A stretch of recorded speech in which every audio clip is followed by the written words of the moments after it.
ಕಾಪು ಪುರಸಭೆ ಹಾಗೂ ಕಾಪು ತಾಲೂಕಿನ ಫಲಾನುಭವಿಗಳಿಗೆ ವಿವಿಧ ಸಾಧನ ಸಲಕರಣೆಗಳ ವಿತರಣಾ ಕಾರ್ಯಕ್ರಮ ಶಾಸಕ ಲಾಲಾಜಿ ಆರ್ ಮೆಂಡನ್ ಅವರ ಅಧ್ಯಕ್ಷತೆಯಲ್ಲಿ ನಡೆಯಿತು. ಈ ಸಂದರ್ಭ ಮಾತನಾಡಿದ ಅವರು, ಕಾಪು ಪುರಸಭಾ ವ್ಯಾಪ್ತಿಯಲ್ಲಿ ಆದ್ಯತೆಯ ಮೇರೆಗೆ ಮನೆ ನಿವೇಶನ ಮತ್ತು ಅನುದಾನ ಮಂಜೂರಾತಿ ಪತ್ರ ನೀಡಲಾಗಿದೆ. ದಿವ್ಯಾಂಗರ ಸಮಸ್ಯೆಗೆ ಸ್ಪಂದಿಸಿ ಸಹಕಾರ ನೀಡಲಾಗುತ್ತಿದೆ. ಇದಕ್ಕಾಗಿ ಪುರಸಭೆಯ ಮೀಸಲು ಹಣವನ್ನು ಬಳಸಿಕೊಳ್ಳಲಾಗುತ್ತಿದ್ದು, ಆದ್ಯತೆಯ ಮೇರೆಗೆ ಸವಲತ್ತು ವಿತರಣೆ ಮಾಡಲಾಗಿದೆ ಎಂದರು. ಪೂರ್ಣ ಪ್ರಮಾಣದ ಮೊತ್ತ ಸರ್ಕಾರದ ಯಾವುದೇ ಹಣ ಬಂದರೂ ಕೂಡ ಕಂತು ಪ್ರಕಾರ ಬರುವಂಥದ್ದು, ಮುಂದಿನ ಕಂತುಗಳು ಕೂಡ ಅದು ಬರ್ತದೆ. ಈಗಾಗಲೇ ಆದೇಶ ಪತ್ರಗಳನ್ನು ವಿತರಿಸಿದ್ದೀವಿ. ಮನುಷ್ಯರಿಗೆ ಎಲ್ಲ ಅಂಗಾಂಗಗಳು ಕೂಡ ಕ್ರಿಯಾಶೀಲವಾಗಿ ಕೆಲಸ ಕಾರ್ಯ ಮಾಡ್ಬೋದು. ಅದರ ದೇಹದ ಎಲ್ಲ ಪಂಚಾಯತಿಗಳು ಕೂಡ ಅದರ ಕರ್ತವ್ಯ ಮಾಡಲಿಕ್ಕೆ ಬಹುಶಃ ಮನುಷ್ಯ ಆರೋಗ್ಯವಂತರಾಗಿರ್ತಾರೆ.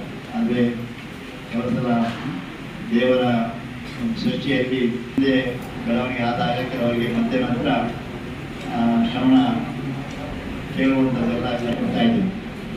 ನಾನು ಕೂಡ ಶಾಸಕರಾಗಿ ನಮಗೆ ವರ್ಷಕ್ಕೆ 5% ನಮ್ಮ ಶಾಸಕರ ನಿಧಿಯಿಂದ ವಿಕಲಚೇತನರಿಗೆ ಅಥವಾ ವಿಶೇಷ ಮಕ್ಕಳಿಗೆ